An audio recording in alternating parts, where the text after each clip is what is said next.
எங்கே போகிறோம் அப்படின்னு சொன்னால் ஆற்றுக்கு போகிறோம். என்னோட சின்ன சின்ன குட்டி குட்டி ஃப்ரெண்ட்ஸ்லாம் வந்திருக்கிறாங்க.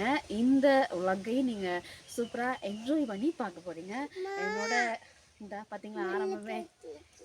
ஓகே வாங்க போவோம்.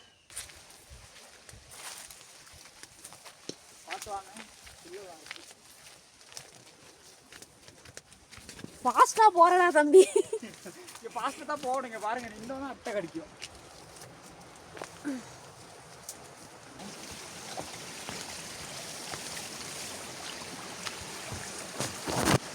பியர் கில்ஸ் மாதிரி போயிட்டு இருக்கோம்.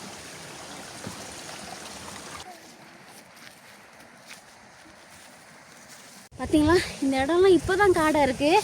ஆனால் நாங்களாம் சின்ன சின்ன வயசில் நாங்கள் சொன்னால் ரொம்ப சின்ன வயசில் இருக்கும்போது இந்த இடம்லாம் துப்புரவு பண்ணி அழகாக இருந்துச்சு. இதெல்லாம் தேயிலை காடாக தான் இருந்துச்சு, கொழுந்தெல்லாம் எடுப்பாங்க.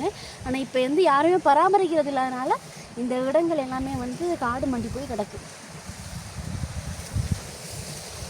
இந்த ரோட்டில் இப்போ கொழுந்தெல்லாம் எடுக்கிறவங்க வந்து எடுத்துகிட்டு தூக்க முடியாதனால இந்த ரோட்டை வந்து நல்லா செஞ்சு வச்சுருந்தாங்க. அப்படின்னா டெக்டரி வந்து கொழுந்தெல்லாம் தூக்கிட்டு போகிற மாதிரி. இப்போ அதெல்லாம் ஆட்கள் குறைய தேயிலையும் அப்படியெல்லாம் மூடப்பட்டுருச்சு. ரோட்டுக்கு கிட்ட உள்ள இடங்களில் மட்டும்தான் ஆட்கள் இப்போ தேயிலையெல்லாம் துப்பராக்கி கொழுந்து எடுத்துக்கிட்டு வராங்க. அப்போ இந்த இடங்கள்ல இப்போ தேயிலை எடுக்கிறது இல்லையா? கொழுந்து இப்போ எடுக்கிறது இல்லை, இருந்து வருவாங்க அவ்வளோதான். நிறவுக்கு வந்தால் மட்டும்தான். ஆற்றுக்கு வரதும் ஆட்கள் எல்லாம் இப்போ குறைஞ்சிருச்சு ரோட்டு காடாக்குறதுனால. ஆனால் முதல்ல இங்கேருந்து பார்க்கும்போதே அந்த ஆற்று வந்து நல்ல ஒரு வியூ காட்டும், நல்லாவே இருக்கும். ஆனால் இப்போ பாரு காடு மண்டிருச்சு, புல்லு மட்டும்தான் காட்டுது. வித்தியாசமான கல் ஒன்று இருக்குது, சின்ன கல்லாக இருந்தால் ஹெவி வெயிட்டாக இருக்கும் அந்த கல். அது மாதிரி இந்த ஆற்றுக்கு போகிற இந்த வழியில் மட்டும் இந்த வித்தியாசமான ஸ்டோன் கல் இருக்கும். இந்த கல்லில் என்ன ஸ்பெஷல்னு பார்த்தோன்னா இதே சைஸில் தான், ரெண்டும் ஒரு சைஸில் தான் இருக்குது. ஆனால் பட் இந்த கல் வந்து கொஞ்சம் ஹெவியாக இருக்கும். இது என்னன்னு தெரியலை, வரவங்க போகிறவங்க எல்லாம் பார்த்துட்டு போவாங்க. இது என்ன ஸ்பெஷல் இந்த இடத்துலன்னு சரியாக தெரியாது. நிறைய இருக்குது இந்த இடத்துல. இங்கே மண்ணில் பொதுங்கிட்டா இருக்கும், நம்ம கலட்டி தான் இருக்கும் கல். யாருமே இதை வந்து பார்க்கலையா? இது வரைக்கும் எல்லாம் பார்த்துட்டு வித்தியாசம் சொல்லிட்டு போவாங்க. பட் இந்த பெரிய அளவு யாரும் வந்து பார்த்ததில்லை.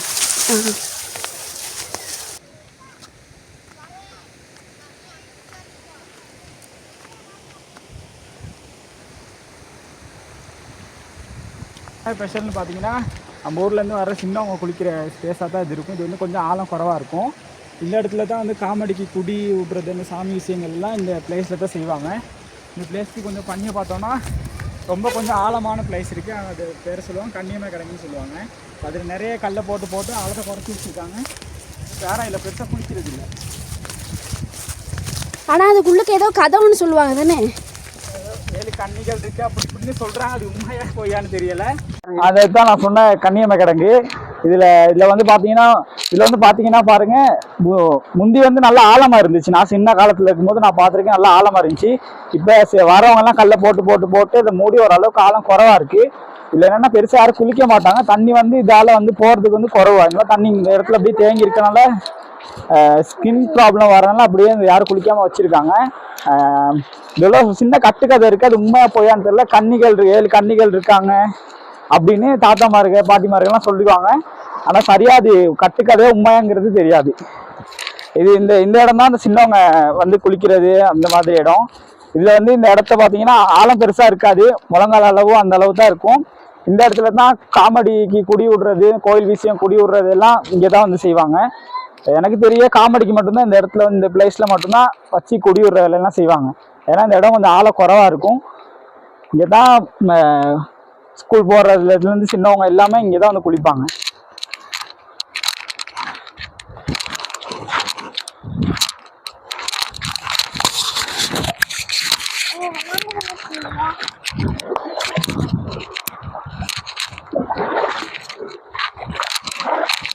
இந்த தண்ணி பார்த்தீங்கன்னா இது வந்து மேலே காட்டுலேருந்து வருது. இது வந்து இதுக்கு மேலே சோளாங்கந்தை இருக்குது.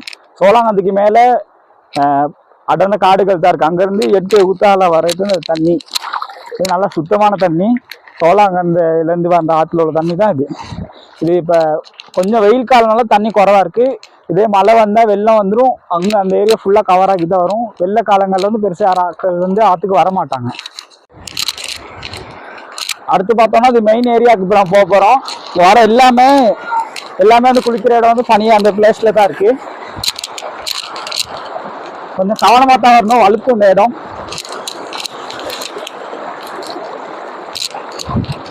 இது வந்து தண்ணியாலே அந்த கல் வந்து கரைஞ்சி இப்படி ஒரு இடமா ஆகியிருக்கு பாருங்க. தண்ணியாலே தான் கரைஞ்சிருக்கு. வெள்ளம் அதிகமாக வந்து தண்ணியால இந்த இடம் வந்து இப்படி கரைஞ்ச இடம் தான் அது. இதெல்லாம் டிஃப்ரெண்டா இருக்கும்.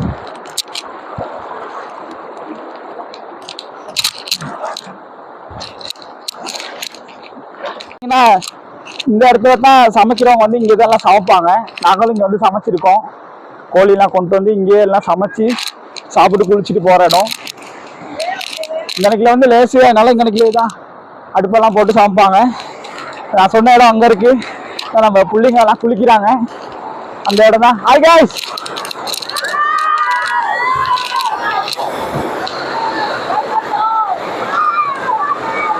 அந்த இடம் தான் ரொம்ப ஆழமா இருக்கும். இப்ப கூட மழை வந்தனால மணல் எல்லாம் மூடப்பட்டனால அந்த இடம் ஆழம் குறைஞ்சிருக்கு. இப்ப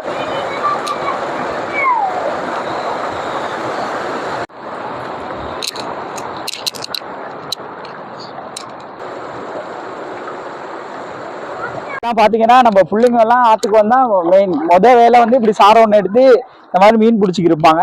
இது எப்படி பிடிக்கிறாங்க பாத்தீங்கன்னா, 2 பேர் அங்க கோனர்ல இருந்து வருவாங்க. இங்கிட்ட இருந்து நம்ம விரட்டிக்கிட்டு போகணும். இப்படி மீனை விரட்டிக்கிட்டு போனா அவங்க அப்படியே அள்ளுவாங்க. இப்படி அள்ளியில தான் மீன் மாட்டு உங்களுக்கு. மீன் இருக்கு. இந்த பாங்க ஃப்ரெண்ட்ஸ், இது வந்து பாரம்பரியமான ஆத்து மீன். எப்படியாப்பட்ட மீன் என்று இதுதான் ஃப்ரெண்ட்ஸ் செல்லிவலாறு மீன். பாத்தீங்களா ஃப்ரெண்ட்ஸ்? இந்த லைனை பார்த்தீங்கன்னா, இது வந்து வெள்ளக்கார காலத்தில் வந்து இந்த இடம் வந்து டேம் மாதிரி கட்டினதா சொல்கிறாங்க. இது நாங்கள் சின்ன விவரம் தெரிஞ்ச காலத்துலேருந்து இந்த லைன் மட்டும்தான் எங்களுக்கு தெரியும்.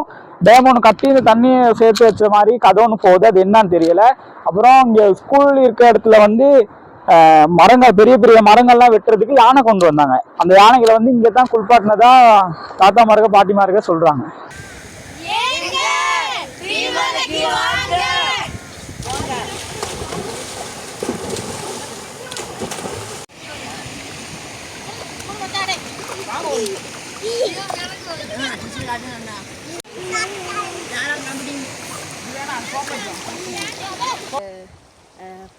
பார்ட்னர் ப்ரெசென்டரோட இன்றைக்கி இந்த வீடியோ நான் போட்டிருக்கேன். என்னோட நிறைய வீடியோக்கு இவர் இனிமே வருவார். இந்த மாதிரி நிறைய ஃபன்னான வீடியோஸ் எல்லாமே எதிர்பார்ப்பீங்க. இதுதான் எங்களோட சந்தோஷம். மலையகம் அப்படின்னு சொன்னால் ஜஸ்ட் மலையகம் அப்படின்னு சொல்லி பேசுகிறவங்களுக்கு இந்த வீடியோ கட்டாயம் உங்களுக்கு பிடிச்சிருக்கும்னு நினைக்கிறேன். பிடிச்சிருந்தா லைக் பண்ணுங்கள், கமெண்ட் பண்ணுங்கள், ஷேர் பண்ணுங்கள். இதே மாதிரி இன்னும் பல விசேஷமான வீடியோக்களாக இருக்கட்டும், இல்லாட்டி ஏதாவது ஃபன்னான வீடியோக்களாக இருக்கட்டும், எல்லாமே இந்த சேனல் வாயிலாக உங்களுக்கு வந்து சேரும். என்னோட சேர்ந்து சனுசுமே வீடியோஸ்லாம் செய்வார்.